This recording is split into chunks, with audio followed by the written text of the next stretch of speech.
அருமையான ஆசீர்வதிக்கப்பட்டதான ஆண்டவரே பல மகிழ்ச்சி நாளுக்காய் நன்றி செலுத்துகிறேன் ஐயா. அம்மை துதிக்கிறோம், சூத்திரம், வாழ்த்தி, வணங்கி, போற்றி ஆராதிக்கிறோம் ஆண்டவரே. இந்த நாளை என்னுடைய கரத்தில் அர்ப்பணித்து ஜெபிக்கிறோம் ஐயா. பாடல்களுக்காய் துதிக்கிறோம் ஆண்டவரே. தேவனுடைய பிரசன்னம் மகிமை இறங்கி ஆளுகை செய்யும்படியாய் துதிக்கிறோம் ஆண்டவரே. தேவனுடைய வார்த்தைக்காய் ஜெபிக்கிறோம் ஆண்டவரே. கர்த்தர் பேசுவீராக ஆண்டவரே. இந்த நாளிலும் எங்களை ரட்சித்து கிருபை செய்து ஆண்டவரே உடைய வார்த்தையினாலே எங்களை ஆசீர்வதித்து கிருபை பாராட்டும்படியாய் ஜெபிக்கிறோம் ஆண்டவரே. வர்ஷிப்பாய் ஜெபிக்கிறோம். தேவ பிரசன்னம் மகிமை ஆளுகை செய்யும்படியாய் ஜெபிக்கிறேன் ஆண்டவரே. துதிக்கிறோம், நாட்டுகிறோம், ஒப்பு கொடுக்கிறோம் ஆண்டவரே. கடைகள் எல்லாம் மாற்றுங்க ஆண்டவரே. திருவிட்டு பந்திக்காய் ஜெபிக்கிறோம் ஆண்டவரே. பரிசுத்த ஆவியானவர் தாமே ஆண்டவரே இந்த நாளிலே ஒவ்வொருவரும் எங்களை பரிசுத்தப்படுத்தி ஆண்டவரே உங்களுடைய பந்தியில பங்கு பெற உங்களுடைய வருகையை நினைவு கூர்ந்து ஆண்டவரே நாங்கள் மக்களை நினைத்திருங்க ஆண்டவரே. கிரியை செய்யும்படியாய் ஜெபிக்கிறேன் ஐயா. இந்த பந்தியை ஆசீர்வதி வழிநடத்தும் பெரிய காரியங்களை செய்யும் இயேசுவின் நாமத்தில் ஜெபிக்கிறோம் பிதாவே. பாடுவோம். சில பாடல்களை எல்லாம் நாம் பாடுவோம். சில பாடல்களை நாம் பாடி கர்த்தருடைய நாமத்தை நாம் செயல்படுத்த போறோம்.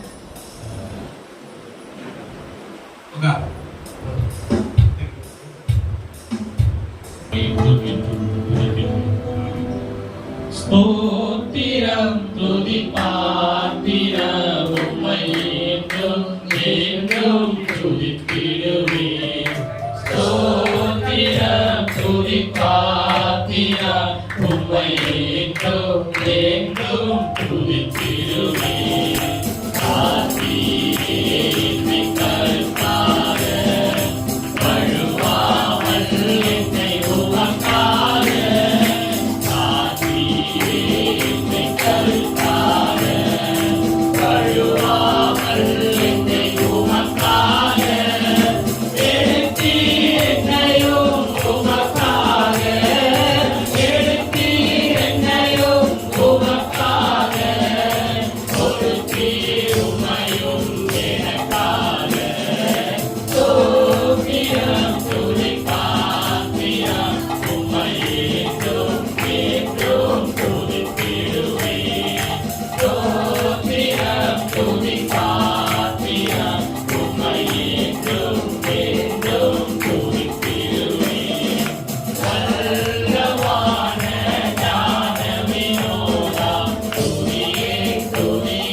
Bye.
தெய்வம் நீரே எங்கள் கண்மலையானவரே என்னை காக்கும் தெய்வம் நீரே வல்லமை மாட்சிமை நிறைந்தவரே மகிமைக்கு பாத்திரரே வல்லமை மாட்சிமை நிறைந்தவரே மகிமைக்கு பாத்திரரே ஆராதனை உமக்கே ஆராதனை உமக்கே ஆராதனை உமக்கே ஆராதனை உமக்கே ஆராதனை உமக்கே ஆராதனை உமக்கே ஆராதனை உமக்கே ஆராதனை உமக்கே எங்கள் செயல்களில் நீங்கென்றும் மகிழச் செய்வீர். எங்கள் கனவுகளே நீங்கென்றும் மகிழச் செய்வீர். இயேசு ராஜா என்பதனாலே எதற்கும் பயமில்லையே. இயேசு ராஜா என்பதனாலே எதற்கும் பயமில்லையே. ஆராதனை உமக்கே ஆராதனை உமக்கே ஆராதனை உமக்கே ஆராதனை உமக்கே ஆராதனை உமக்கே ஆராதனை உமக்கே ஆராதனை உமக்கே ஆராதனை உமக்கே அதிசயத்தில் நீங்கிவிடும் இந்த லேசான உபத்திரவம் அதிசயத்தில் நீங்கிவிடும் இந்த லேசான உபத்திரவம் சோர்ந்து போகாதே நீ சோர்ந்து போகாதே சோர்ந்து போகாதே நீ சோர்ந்து போகாதே அதிசயத்தில் நீங்கிவிடும் இந்த லேசான உபத்திரவம் அதிசயத்தில் நீங்கிவிடும் இந்த லேசான உபத்திரவம் பொல்லாத மனிதன் நாளைக்கு நாள் புதிதாக்கப்படுகின்ற நேரமிலே பொல்லாத மனிதன் நாளுக்கு நாள் புதிதாக்கப்படுகின்ற நேரமிலே சோர்ந்து போகாதே நீ சோர்ந்து போகாதே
4வது வசனத்தை கொஞ்சம் வாசிப்போம். உங்களை அழைக்கிறவர் உண்மை உள்ளவர், அவர் அப்படியே செய்வார். உங்களை அழைக்கிறவர் யாருங்க? உண்மை உள்ளவர். அவர் அப்படியே என்ன பண்ணுவாரா? அதாவது அழைக்கிறவர் உண்மை உள்ளவர், அவர் அப்படியே நடத்துவார். அவருடைய அர்த்தம் அதான்.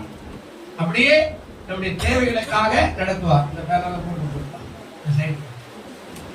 அவர் அப்படியே என்ன செய்வாருங்க?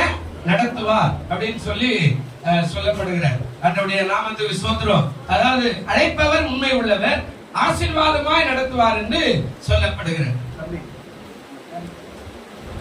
அதாவது அழைப்பவர் உண்மை உள்ளவர், ஆசீர்வாதமாய் அவர் நடத்துகிற ஒரு காரியத்தை செய்வார் என்று சொல்லப்படுகிறது.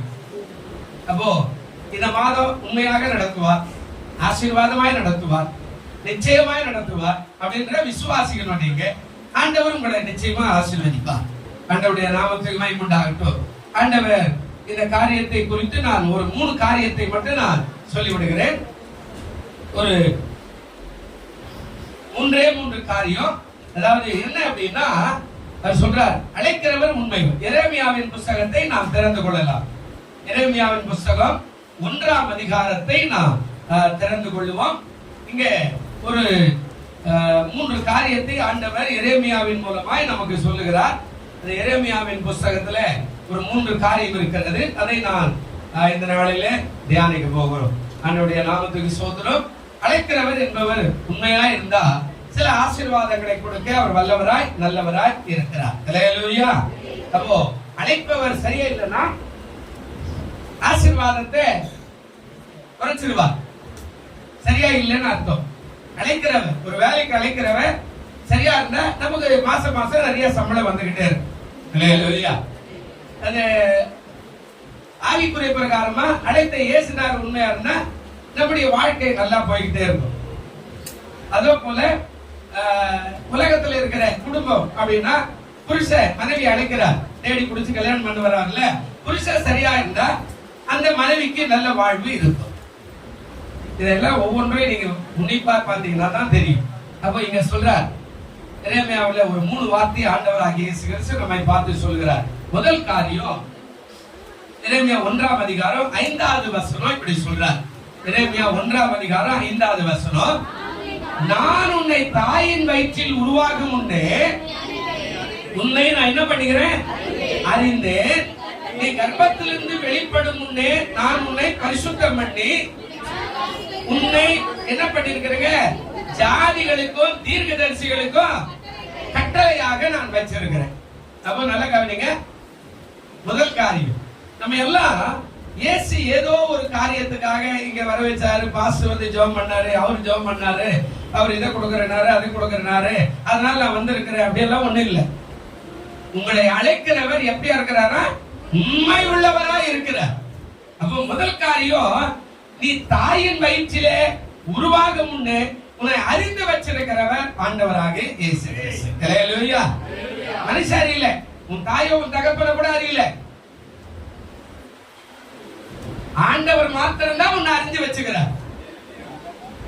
அந்த ஆண்டவர் உன்னை அறியாமல் இருந்தாருன்னா என்னைக்கோ உன்னை கைவிட்டு இருப்பார், நீங்க வந்து கூட இருக்க மாட்டேன். அப்போ ஒவ்வொரு மனுஷனுக்கும் ஆண்டவரே சொல்றார், நான் உன்னை தாயின் வயிற்றில உருவாக முன்னாடியே நான் உன்னை பார்த்துட்டேன். உனக்கு என்ன பேர் வைக்கணும், உன் அழகு என்ன, உன் நிறை என்ன, உன் தேஜாசி என்ன, உன்னுடைய வாழ்க்கை எப்படி இருக்கும், நீ எந்த ஊர்ல வாழணும், எந்த ஊர்ல பிறக்கணும், எந்த ஊர்ல குடும்பம் நடத்தணும், எந்த ஊர்ல உன்னுடைய அடக்க ஆராதனை நடக்கணும்ன்றதெல்லாம் ஆண்டவர் சரியாய் எழுதி வைத்திருக்கிற ஒரு ஆண்டவராக இருக்கிறார். ஹல்லேலூயா. சொல்லுங்க ஹல்லேலூயா. அதைத்தான் ஆண்டவர் சொன்னார். அதாவது அழைக்கிறவர் உண்மை உள்ளவர், தாயின் கருவிலே, அதாவது விசுவாசியாக அல்லது ஊழியக்காரராக உன்னை ஆண்டவர் பரிசுத்தம் பண்ணி வச்சுக்கிறார் தாயின் கருவிலே. நான் முதல்ல என்ன கொஞ்சம் சொல்லிடுறேன், நீங்க சொல்லுவீங்கன்னா இவரே சொல்றார். எனக்கு இயேசுநாதர் தெரியும். எங்க ஊர்ல சிஎஸ் சபை ஞாயிற்றுக்கிழமை தரப்பாங்க, ஞாயிற்றுக்கிழமை மூடுவாங்க. அதுக்கப்புறம் அது ஒரு வாரம் ஆடு இருக்கும், மாடு இருக்கும். பக்கத்துல இந்த கோயில் வாசல்ல ஆடு மாடெல்லாம் மேய்ஞ்சுக்கிட்டு அங்கேயே படுத்துட்டு அங்கேயே சாணி போட்டு அங்கேயே தான் இருக்கும். இதெல்லாம் பாத்துக்கிறேன். மற்றபடி அவங்க வருவாங்க, பாடுவாங்க. இப்ப பாட்டு ஏசு ரெட்டுக்கிற பேர் சொன்னா அவங்க பாடின பாட்டு தான், எனக்கு பாட்டெல்லாம் தெரியாது. ஆமா, எங்க தாத்தா வந்து நாமம் போட்டு இருந்தவர்.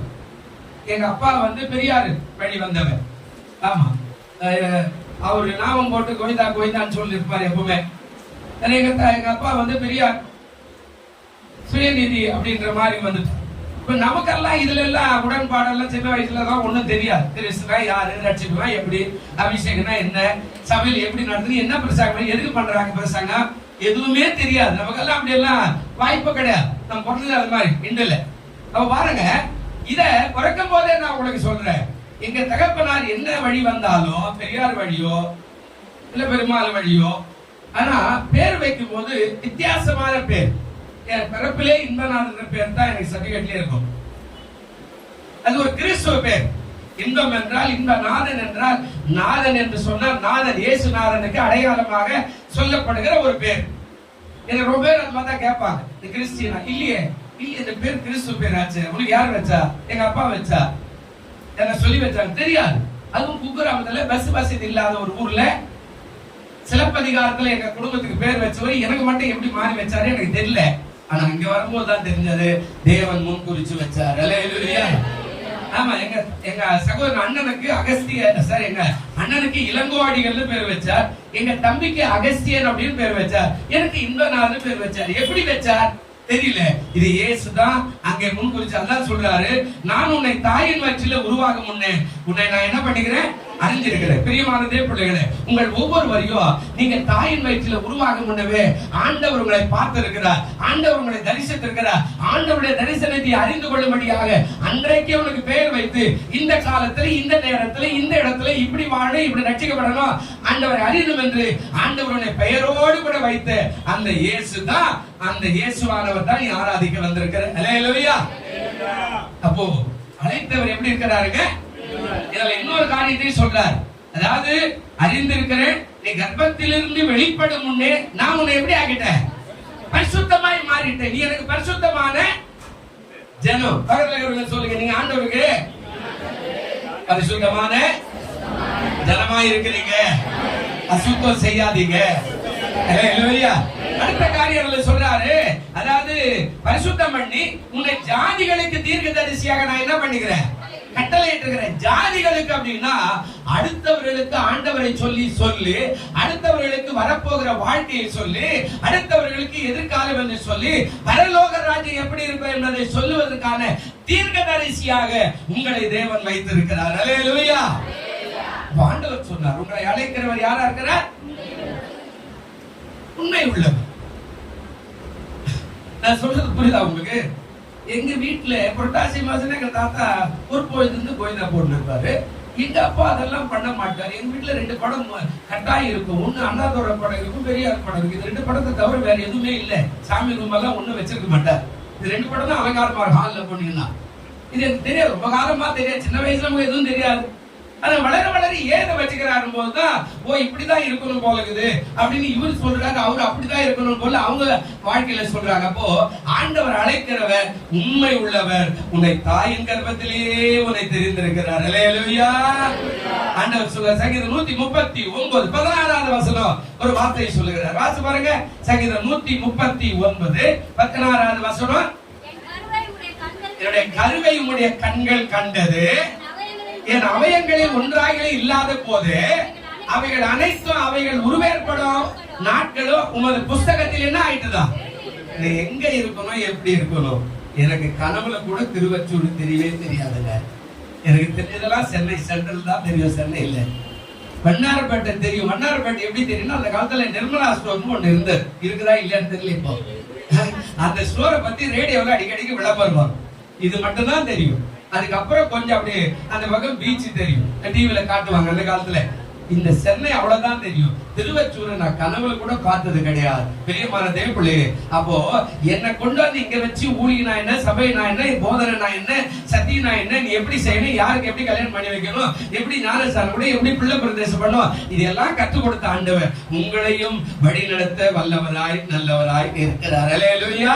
ஆண்டவர் சொல்றார், என் கருவை உம்முடைய கண்கள், தாவீது அழகா பேசுறார், என்னுடைய கருவை உம்முடைய கண்கள் என்ன பண்ணது, கண்டது என் அவயங்களில் ஒன்றாகிலும் இல்லாத போது அவைகள் அனைத்தும் உருவேற்படும், பிறக்க உருவாகிற, அதாவது வளர்கிற நாட்கள், அவைகள் உருவேற்படும் நாட்கள் உமது புஸ்தகத்தில் என்ன ஆயிட்டது?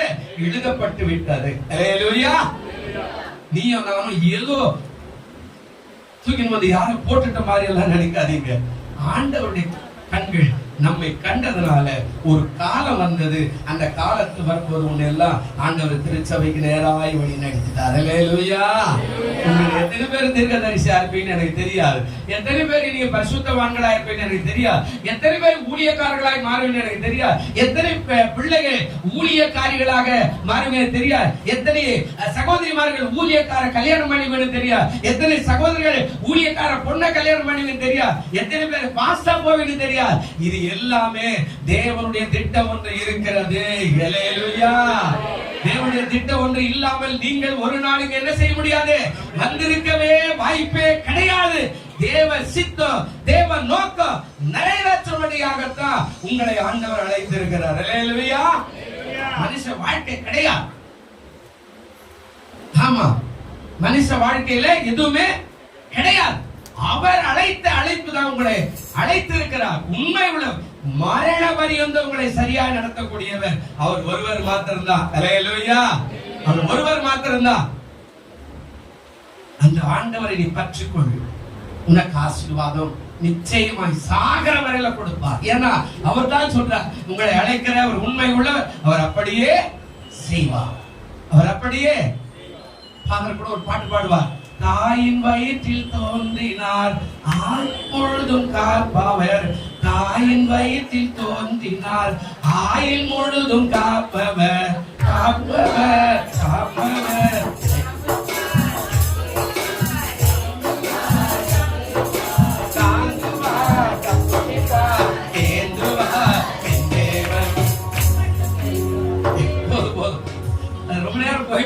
அதுக்காக யோசித்தே இருந்தாலும் அது வாயில அந்த பாட்டு வந்துருச்சு. மட்டும் தாங்கின எபினேசரா இருக்கிறார். பிரியமானவர்களே, முதல் காரியம், அழைக்கப்பட்டவர் உங்களை நடத்துவார். எப்படி நடத்துவார் தெரியுமா? ஒருவேளை விசுவாசியாக, ஊழியராக, பரிசுத்தராக, தேவ சித்தம் அறிந்து, அவருடைய நோக்கம் அறிந்து நிறைவேற்றுகிற ஒரு வாழ்க்கையில உன்னை அறிவார். உனக்கு சாப்பாடு இல்ல, உனக்கு துணி இல்ல, உனக்கு குடும்பம் இல்ல, உனக்கு அது இல்ல, உனக்கு இதெல்லாம் எதுவுமே சொல்ல வேண்டாம். அவர் உன்னை அழைச்சுகிறார்னா உனக்கு சாப்பாடு கொடுக்க அந்த தேவன் வல்லவராய். ஆமாங்க, நீங்க தைரியமா இருக்கு. நான் எதையுமே எதிர்பார்த்ததே கிடையாது இன்ன வரைக்கும். சரி, என் குடும்பத்துல கூட போய் நான் வந்து ரொம்ப கஷ்டம் இதெல்லாம் சொல்றதே கிடையாது. என்னைக்குமே சொல்ல மாட்டேன். அன்னைக்கும் சொல்லல, இன்னைக்கும் சொல்ல. இந்த இடத்துல சபை கட்டும் போது மட்டும் நான் ஒரு வார்த்தை மட்டும் சொன்னேன். இந்த மாதிரி நான் சர்ச்சை கட்ட போறேன் அப்படின்னா போய் எங்க தகப்பனார் கொஞ்சம் காசு கொடுத்தார், எங்களுடைய தம்பி கொஞ்சம் காசு கொடுத்தார். அவ்வளவுதான் அன்னைக்கு சொன்னதுதான். இந்த டேபிள் எல்லாம் இருக்குது பாருங்க, இந்த பெஞ்ச் எல்லாம் அவங்க கொடுத்த காசு தான். இந்த பெஞ்ச் எல்லாம். மற்றபடி இது வரைக்கும் நான் போய் எனக்கு ரொம்ப கஷ்டம், எனக்கு கொஞ்சம் காசு கொடுங்க அப்படின்னா கேட்டதே கிடையாது. இது வரைக்கும் அவங்க கொடுத்தா கூட நான் வாங்கினதே கிடையாது. எனக்கு தேவையில்லை அப்படின்னு சொல்லிட்டு தான் வருவேன். அப்படியும் பாக்கெட்ல போட்டு அனுப்பிடுவாங்க. 1000 2000 வந்துகிட்டு தான் இருக்கும். ஆனா இது வரைக்கும் எனக்கு கஷ்டம் கேட்டதில்லை. ஏன் தெரியுமா?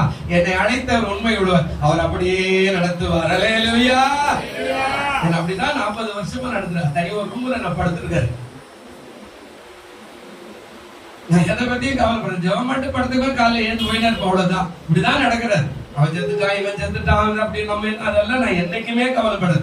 நடக்க வேண்டியது கர்த்தர் நடத்துவார். அல்லேலூயா. சாவை எடுத்துட்டு போட்டு அந்த 2 படிக்கெல்லாம் கூட வந்து படுத்துவேன். நடக்க வேண்டியது கர்த்தர் செய்ய போறாரு. எனக்கு என்ன இருக்கிறது?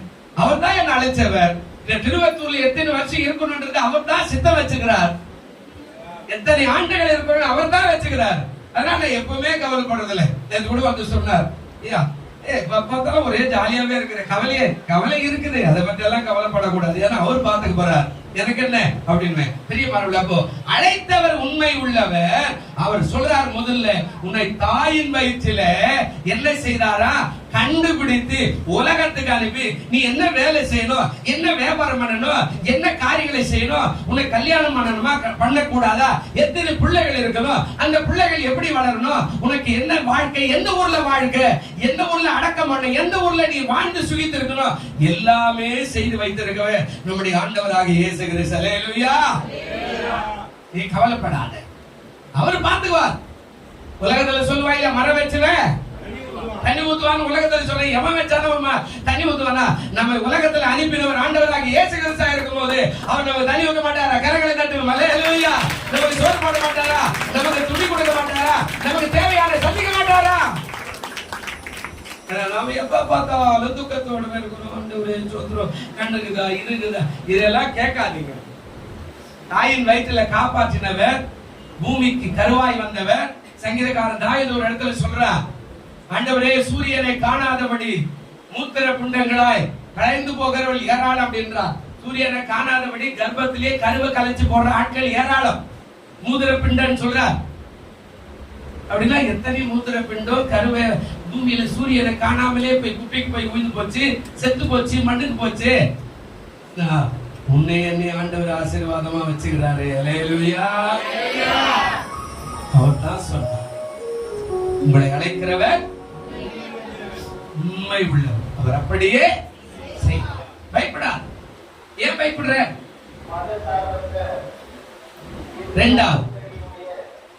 இரண்டாவது காரியம் அழைக்கிறவர் உண்மை உள்ளவர். இரண்டாவது காரியம் என்ன சொல்றாரு பாருங்க. எரேமியா 1ஆம் அதிகாரம் 8வது வசனம் வாசிங்க. நீ அவர்களுக்கு பயப்பட வேண்டாம், உன்னை காக்கும்படிக்கு நான் உன்னுடனே கூட இருக்கிறேன் என்று கர்த்தர் சொன்னார். அல்லேலூயா. யாருக்கு பயப்படாத? உலகத்துக்கு பயப்படாத. உலகத்துடைய அதாவது பொருளாதாரமோ வேலை இல்ல, அது இல்ல, இது இல்ல, அவர் இப்படி பண்றவா இப்படி பண்றவா, அவனை நம்ம முடியல இவனை நம்மள எவனுக்கும் பயப்படாத அப்படின்னு ஆண்டவர் சொல்றார். இரண்டாவது உங்களை அழைக்கிறவன் நான் உண்மை உள்ளவர் அப்படின்னு சொல்லிட்டு நீ அவர்களுக்கு பயப்பட வேண்டாம், உன்னை காக்கும்படி நான் உன்னுடனே கூட இருக்கிறேன். பிரியமானவர்களே, இது எவ்வளவு பெரிய வசனம். இத சொன்ன உடனே நீங்க அப்படியே அனல் பறந்து கை தட்டுவீங்க. தெரியுமா? நம்ம காக்க யாருக்கிறாரு? எம்எல்ஏ இல்லங்க. நம்ம காக்க யாருக்கிறாரு? எம்பி கிடையாதுங்க. நம்ம காக்கிற யாருக்கிறாரு? இந்த சராசரங்களை உண்டாக்கின ராஜாதி ராஜாவும் தேவாதி தேவனுமாய் இருக்கிறவர் நம்மை காக்கும்படி நம்மோடு கூட இருக்கிறார்னா நமக்கு உதவி செய்ய மாட்டாரா? அல்லேலூயா. சொல்லுங்க அல்லேலூயா. ஒரு நாள் நம்மளை கைவிட மாட்டாரு. நம்மளை காக்கத்துக்கு நம்மளோடவே கூட இருக்கிறார். ஒரு தாய் பிள்ளையை காப்பாற்ற விட 2 மடங்கு அல்லது 10 மடங்கு அவர் நம்மோடு கூட நடக்கிறார், நம்மோடு கூட வருகிறார், நம்மோடு கூட வாழ்கிறார், நம்மோடு கூட ஜீவிக்கிறவராய் இருக்கிறார். நான் சொல்லல, வேதம் தான் சொல்லுது. அதான் சொல்றாரு, பயப்படாத, எப்போதும் எதுக்குமே பயப்படாத. இது இல்ல, சாப்பாடு இல்ல, அது இல்ல, துணி இல்ல, இப்படியே பயப்படாத. அழகா சொல்றார். யோசுவா 8ஆம் அதிகாரம் 1வது வசனம் வாசிங்க. யோசுவா 8ஆம் அதிகாரம் 1வது வசனம் என்ன சொல்றார் பாருங்க. யோசுவா 8ஆம் அதிகாரம் 1வது வசனம் இல்லையா? இவ்வளவு நேரமாவா? அப்பொழுது கர்த்தர் யோசுவாவை நோக்கி என்னங்க சொல்லுங்க, என்னங்க? நீ பயப்படாமலோ கலங்காமலும் இரு. போதும். நீ முதலாவது சொல்றாரு பயப்படாமலோ கலங்காமலோ இரு. இது 8வது அதிகாரம் 1ஆம் அதிகாரம் 9வது வசனம் வாசிங்க. யோசுவா 1ஆம் அதிகாரம் 9வது வசனம் சீக்கிரம். என்னங்க? ஏற்கனவே சொல்லுகிறார், நான் உனக்கு சொல்லவில்லையா? பலம் கொண்டு என்னவாரு? திடமனதாயிரு, திகையாதே, கலங்காதே. என்னது? சத்தமா சொல்லுங்க, என்னது? நீ போகிற இடமெல்லாம் தேவனாகிய கர்த்தர் உன்னோடு இருக்கிறார். அல்லேலூயா. நான் உன்னை விட்டு விலகுவதில்லை, நான் உன்னை என்றும் கைவிடுவதில்லை, நான் உன்னை விட்டு விலகுவதில்லை, நான் உன்னை என்றும் கைவிடுவதில்லை, நான் உன்னை காண்கின்ற தேவன், கண்மணி போல் உன்னை காப்பேன், நான் உன்னை காண்கின்ற தேவன், கண்மணி போல் உன்னை காப்பேன், உன்னை விட்டு விலகுவதில்லை, உன்னை என்றும் கைவிடுவதில்லை. ஆண்டவர் சொல்றார், நான் உன்னை விட்டு என்ன பண்ண மாட்டேன். அதனால 2வது பிராமிஸ் பண்றேன், உன்னை அழைச்சவன் நான் சாதாரண ஆள் இல்லடா. ஏன் தெரியுமா? அவர் சொல்றது ஒரே வார்த்தை என்ன? நீ பயப்படாதவர்களுக்கு நான் உன்னை காக்கும்படி உன்னுடைய நிழலாகவே நான் இருக்கிறேன். அல்லேலூயா. நீங்க ஜெபிங்க. இங்க அந்த புதுசுல நான் ஜெபம் பண்றேன். இந்த கூரை இப்படி போட்டுக்கிறோம்.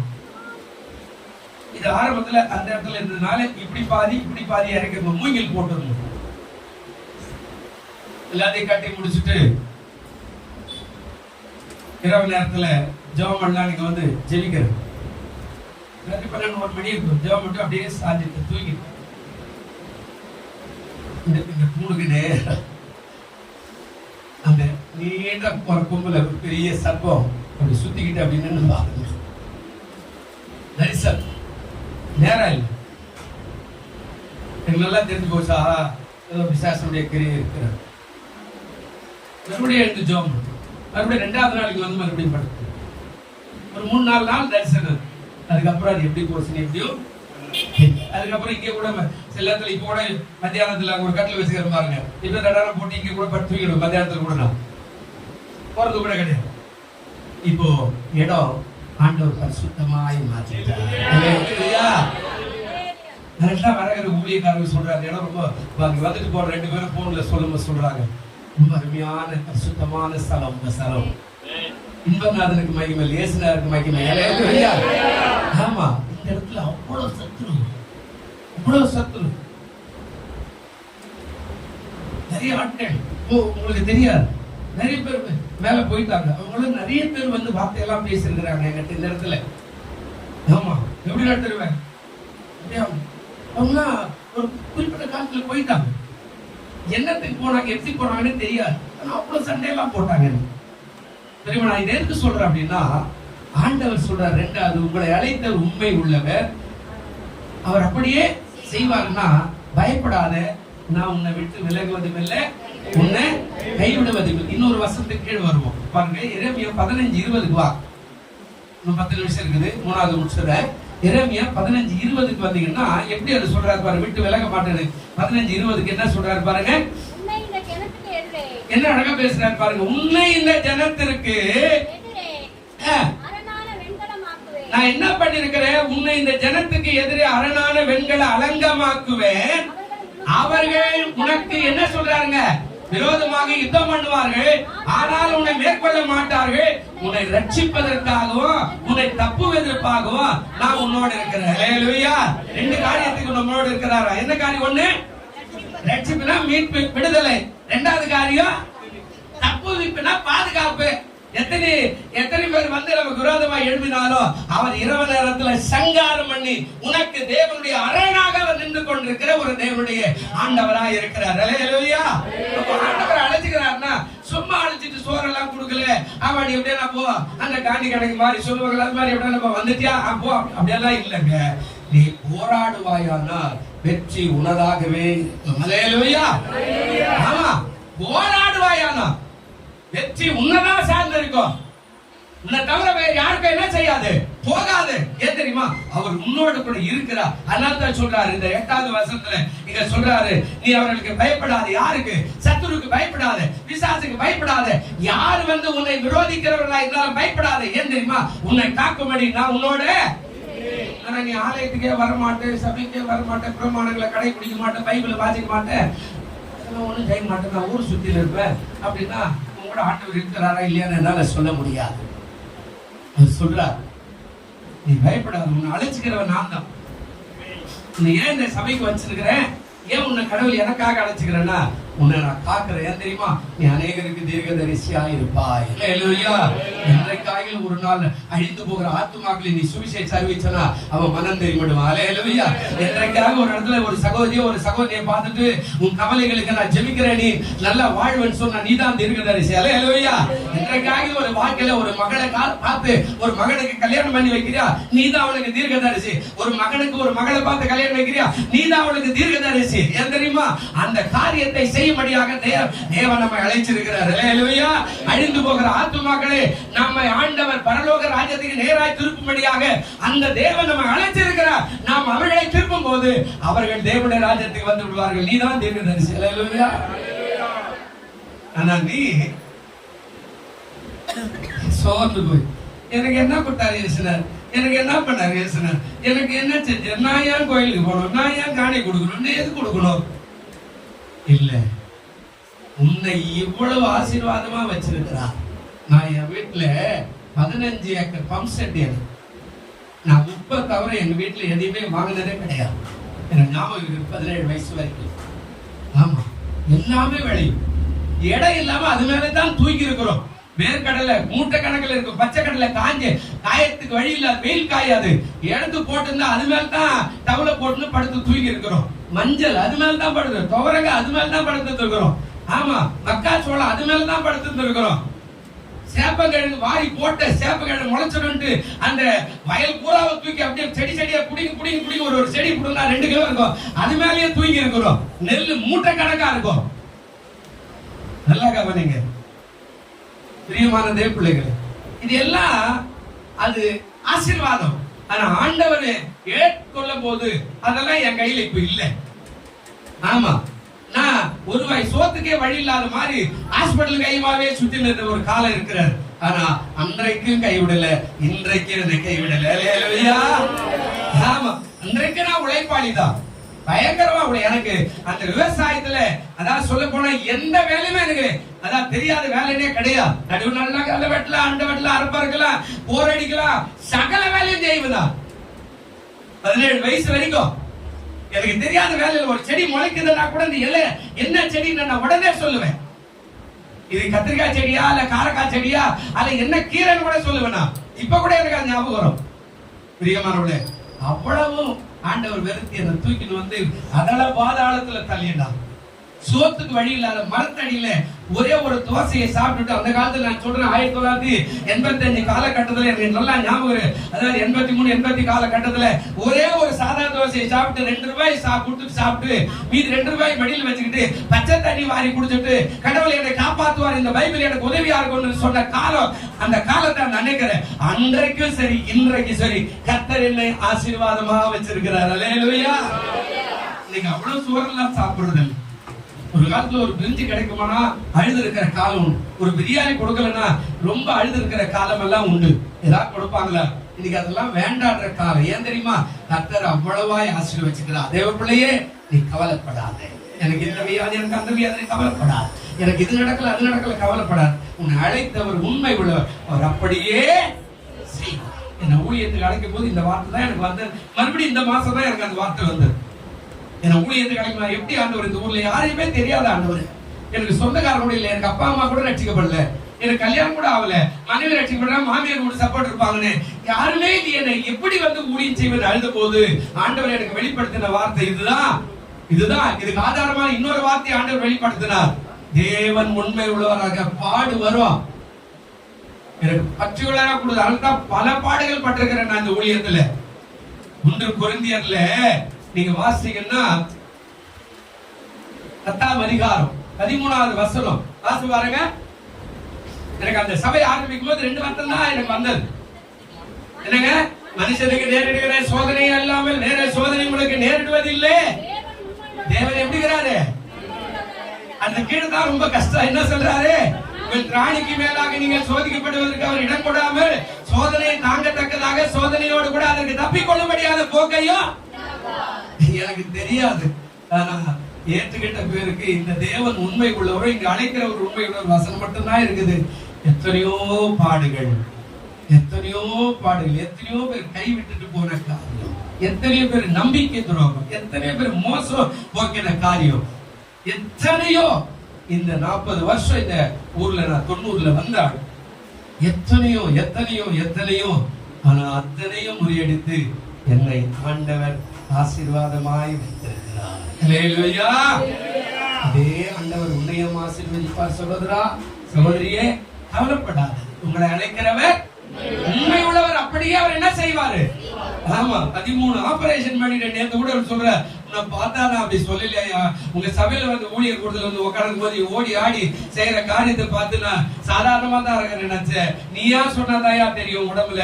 உன்னை பார்த்தா ஒரு சதவீதம் கூட நீ வந்து நோயாளின்னு சொல்ல மாட்டாங்கயா. என்னையா அவ்வளவு அசால்ட்டா சொல்லிட்டு போன அப்படின்னு சொல்லிட்டு போற. எனக்கு அந்த மகிமை இல்லை என் ஆண்டவருக்கு. அல்லேலூயா. மூணாவது சொல்றார். 3வது காரியம் சொல்றார். உங்களை அழைக்கிறவர் உண்மை உள்ளவர், அவர் அப்படியே செய்வார். இப்பொழுது 19வது வசனம் வாசி. 1ஆம் அதிகாரம் எரேமியா 19வது வசனம். அவர்கள் உனக்கு விரோதமாய் யுத்தம் பண்ணுவார்கள், ஆனால் உன்னை மேற்கொள்ள மாட்டார்கள். நான் உன்னை ரட்சிக்கும்படிக்கு நான் உன்னோடு இருக்கிறேன் என்று கர்த்தர் இங்கேயோ அடுத்த காரியம் சொன்னார், உன்னை ரட்சிக்கும்படி. அதாவது முதல்ல தாயின் கருவில கண்ட, இரண்டாவது அதாவது என்ன சொல்றார், நான் உன்னோடு கூட இருக்கிறேன், மூணாவது உன்னை ரட்சிக்கிறேன். அதாவது உன்னை யாருமே மேற்கொள்ள மாட்டார்கள், நீ எனக்குள்ளே இருந்தா. அல்லேலூயா. பக்கத்துல கை விட்டு சொல்லுங்க, நீங்க ஆண்டவருக்குள்ள இருந்தா.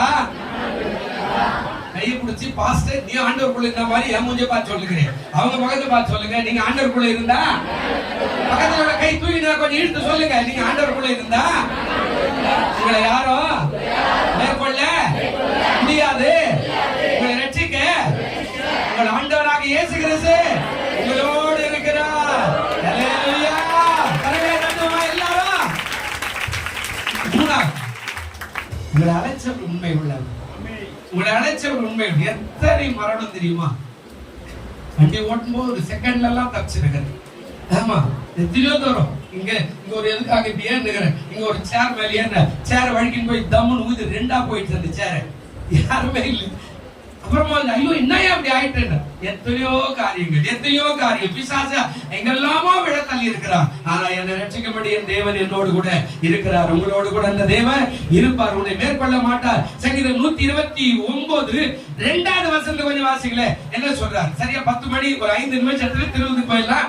அதான் சங்கீதம் 129 2வது வசனம், என்னுடைய சிறு வயது தொடங்கி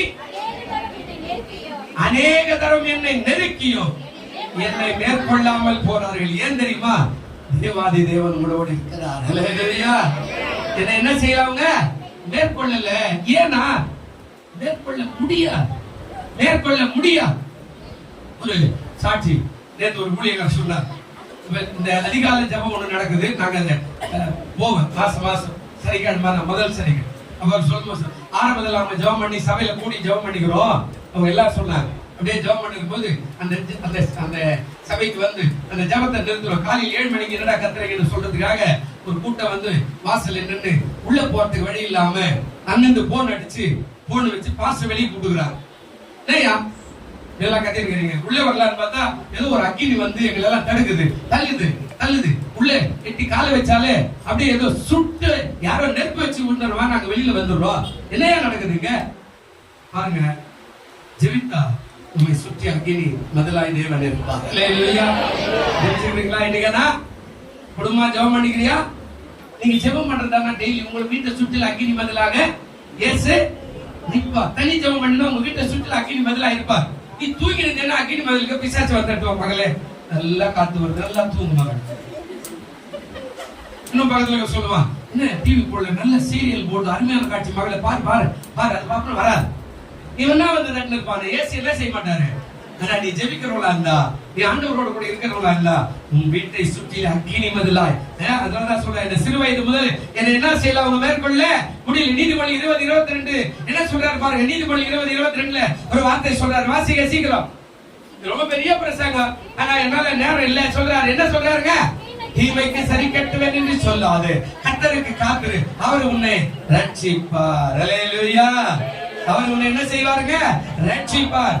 மரண பள்ளத்தாக்கே நான் நடந்த வேளைகளில், மரண பள்ளத்தாக்கே நான் நடந்த வேளைகளில் கர்த்தரே என்னோடு இருந்தே எத்தினாதம் தோழினார்.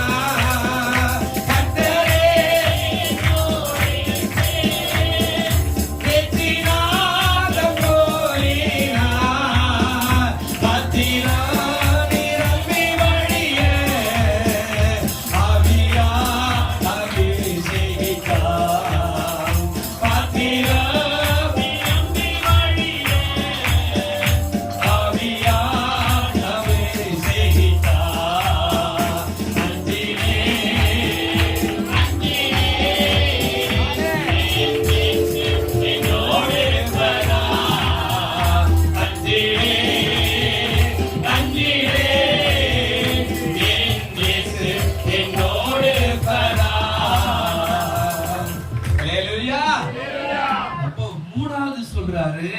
நீ பயப்படாத, உன்னை ரட்சிக்கும்படி நான் உன்னோட இருக்கிறேன். அவன் உற்சாகம் அடைந்தார். நீங்களும் மகிழ்ச்சியா இருங்க. ஏன் தெரியுமா?